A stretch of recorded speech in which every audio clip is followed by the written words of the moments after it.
Halo, sahabat semua. Selamat datang kembali di channel Hasbi Muhammad dengan konten bocah story. Jangan lupa like, komen, dan subscribe agar channel ini makin berkembang, dan selamat menyaksikan.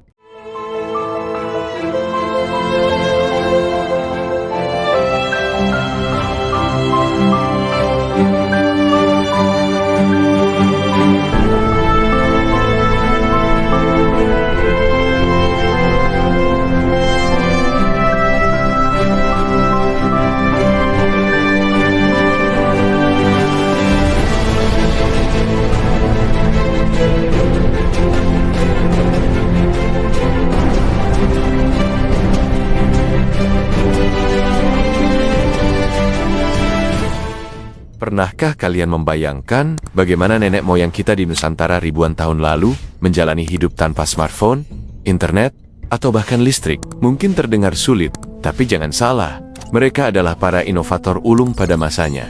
Hari ini, kita akan melakukan perjalanan waktu kembali ke masa lalu untuk menelusuri jejak-jejak peradaban awal di Indonesia dan menyaksikan betapa canggihnya teknologi yang mereka kembangkan. Dari alat-alat batu sederhana hingga bangunan megah yang masih berdiri kokoh hingga sekarang, kita akan membongkar rahasia kecerdasan leluhur kita. Jadi, siapkan diri kalian.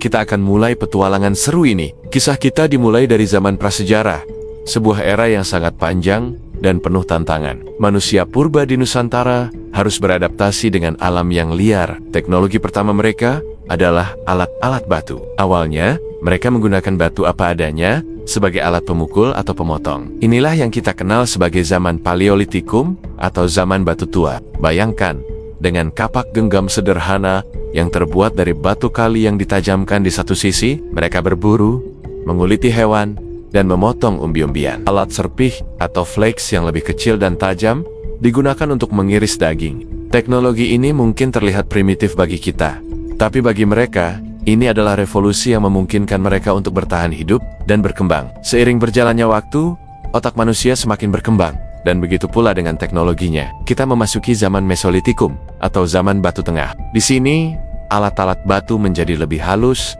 dan lebih beragam. Salah satu inovasi penting dari periode ini adalah ditemukannya kejoken Modinger atau tumpukan sampah dapur purba berupa kulit kerang di sepanjang pantai timur Sumatera. Ini menunjukkan bahwa mereka sudah mulai hidup menetap di satu lokasi, khususnya di dekat sumber makanan seperti pantai atau sungai. Di gua-gua seperti Abris, Susroch, kita juga menemukan bukti kehidupan mereka, lengkap dengan alat-alat dari tulang dan tanduk, serta lukisan-lukisan dinding gua yang menakjubkan. Lukisan cap tangan di gua-gua Sulawesi Selatan adalah bukti sistem kepercayaan dan ekspresi seni paling awal di Nusantara. Revolusi teknologi sesungguhnya terjadi pada zaman Neolitikum atau zaman batu muda. Inilah saatnya manusia purba di Indonesia mulai bercocok tanam dan beternak. Mereka tidak lagi hanya berburu dan meramu, tapi sudah memproduksi makanan sendiri. Perubahan gaya hidup ini memicu lahirnya teknologi baru. Kapak batu yang tadinya kasar kini diasah hingga halus dan mengkilap. Kita mengenalnya sebagai kapak persegi dan kapak lonjong. Kapak persegi banyak ditemukan di bagian barat Indonesia, sementara kapak lonjong dominan di bagian timur. Alat-alat ini tidak hanya lebih efisien untuk membuka lahan pertanian, tapi juga menunjukkan adanya jalur perdagangan dan pertukaran budaya antar pulau sejak ribuan tahun lalu. Selain itu, mereka juga mulai membuat gerabah dari tanah liat untuk memasak dan menyimpan makanan. Sebuah lompatan teknologi yang luar biasa. Setelah menguasai teknologi batu, nenek moyang kita membuat penemuan besar berikutnya. Logam, kita memasuki zaman perundagian, di mana keterampilan mengolah logam, khususnya perunggu dan besi, berkembang pesat. Orang-orang pada masa ini memiliki keahlian khusus, atau yang kita sebut sebagai undagi. Mereka mampu melebur biji logam dan mencetaknya menjadi berbagai macam alat dan perhiasan. Teknik pembuatannya pun canggih. Ada teknik bivalve atau cetakan setangkup, dan teknik Assayar Purdue atau cetakan lilin. Hasilnya, benda-benda perunggu yang luar biasa indahnya, seperti nekara, kapak corong, bejana, dan arca. Nekara dongsan yang ditemukan di berbagai wilayah Indonesia adalah bukti adanya jaringan perdagangan maritim yang luas, menghubungkan Nusantara dengan daratan Asia Tenggara. Teknologi logam ini tidak hanya mengubah cara mereka bekerja, tapi juga struktur sosial dan sistem kepercayaan mereka. Kemampuan beradaptasi dengan lingkungan juga mendorong lahirnya teknologi maritim. Ingat, Indonesia adalah negara kepulauan. Untuk berpindah dari satu pulau ke pulau lain, dibutuhkan alat transportasi yang andal. Nenek moyang kita adalah pelaut ulung. Mereka membangun perahu-perahu, dimulai dari perahu lesung, yang dibuat dari satu batang pohon besar yang dilubangi, hingga perahu bercadik yang lebih stabil untuk mengarungi lautan lepas. Cadik adalah penyeimbang di sisi kanan dan kiri perahu. Sebuah inovasi jenius yang memungkinkan mereka menjelajahi samudra.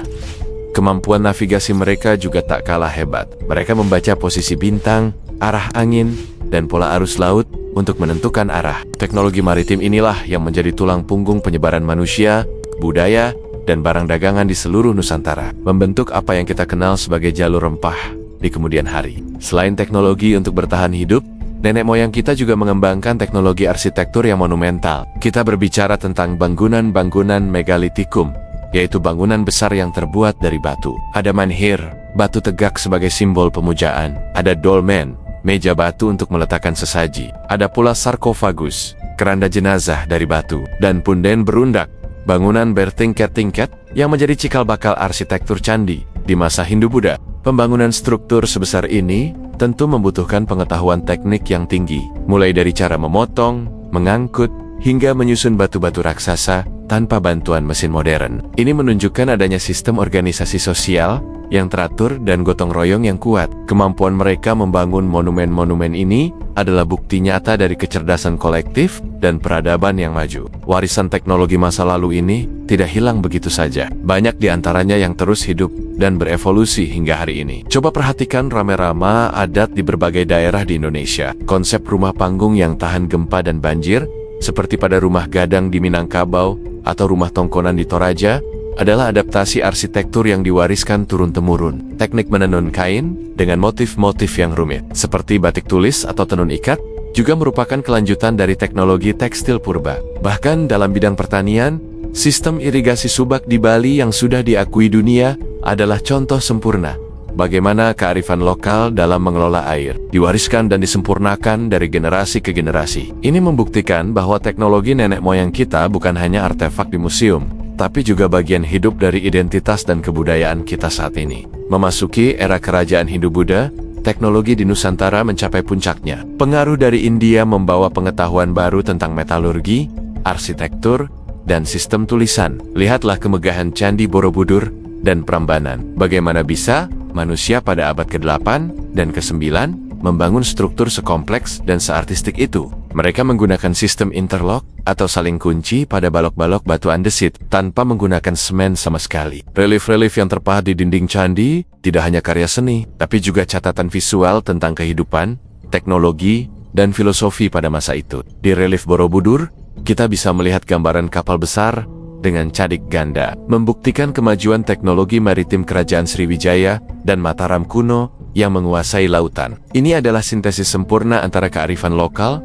dan teknologi global pada masanya. Jadi, apa yang bisa kita pelajari dari semua ini? Perkembangan teknologi di peradaban awal Indonesia adalah sebuah kisah tentang kreativitas, adaptasi, dan ketekunan. Dari alat batu paling sederhana hingga candi yang megah, setiap inovasi lahir dari kebutuhan untuk bertahan dan keinginan untuk hidup lebih baik. Nenek moyang kita membuktikan bahwa keterbatasan bukanlah halangan untuk berkarya. Justru, dari keterbatasan itulah lahir solusi-solusi jenius yang membentuk peradaban. Dengan memahami jejak teknologi masa lalu, kita tidak hanya belajar tentang sejarah, tapi juga mendapatkan inspirasi. Kita adalah pewaris dari semangat inovasi yang sama. Semangat untuk terus mencari cara baru, mengatasi tantangan, dan membangun masa depan yang lebih baik.